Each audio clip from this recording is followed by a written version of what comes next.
have babies. We have babies. The refrigerator, no electricity. We need help. Others are doing the best they can to start to clean up, but without power, cell phone service, pumps, and generators, it's tough. Everyone is trudging through a layer of muck that Sandy pushed out of the ocean and into living rooms. Phyllis Brown says she'll find some way to start over each day.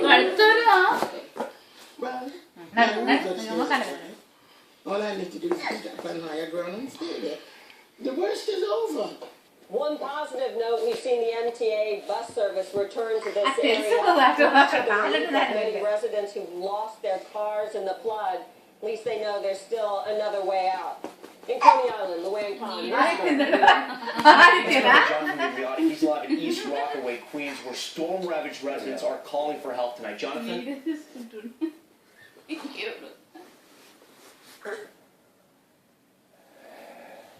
Yeah, good afternoon to you. What is really a golf course, if you will, here in the Rockaway, but it looks more like the bay at low tide, and I want to show you what we're specifically talking about. Literally, boats here tossed around like they were toys. We're here on the fairway of this course, and you can see just in our line of sight, new boats here, and behind the cameras where you can't see, several others washed up here in the parking lot. And to put into perspective just how strong the tide was and the wind was when Sandy swept through this area, this entire golf course is wrapped around over 6 feet tall. So you can just imagine and really throughout the area where we have been this morning and this afternoon, we've just seen communities completely devastated by these floodwaters and these winds. We were in Garrison Beach earlier. We're there. We didn't just see boats in the street, but in one case we actually saw a bar that was washed up there. When the tides receded, it was literally dropped there in the middle of the street. Those that live there right now, without homes to live in and without cars to get them to shelters. And the question that they have been asking they want to know where Sandy is and where the American Red Cross is. They need water, they need food, and they are waiting right now for that help. So as we've been telling you all along, a very resilient group of people, they are coming together, and the neighborhoods that we have been in, they are starting to dig out over what that relief is on its way. Tom, Sheba. Some more amazing pictures out of East Rockaway. Thank you for that, Jonathan.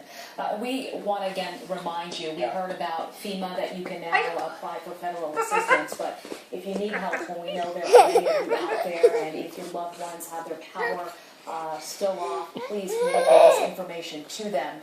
redcross.org or text. If you want to donate, if you're at home and you want to do something, text Red Cross to 90999 to donate $10. All right, let's go to New Jersey now and see how the cleanup and recovery efforts are going there. Brian Thompson has more from Tom's River.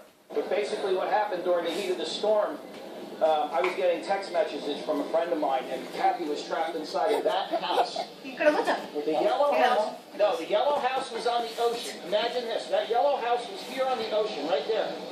Hi. You see the house Hello. split into two? Hi. Hello. One two-story house. Hi. That one right there, that's split into two, like right there. Hi. Hello. She was in that house, it fell one story with her in it. Hello. It dropped down. She was trapped. She rode the second part down, and then this house smashed into it. And then I tried to save her one time, but I couldn't find her, and the storm was so loud. And then the second time I made it. We got in and she was there, and she made it back to the house, but she was in the top of that house. And the house split apart and got hit by another house.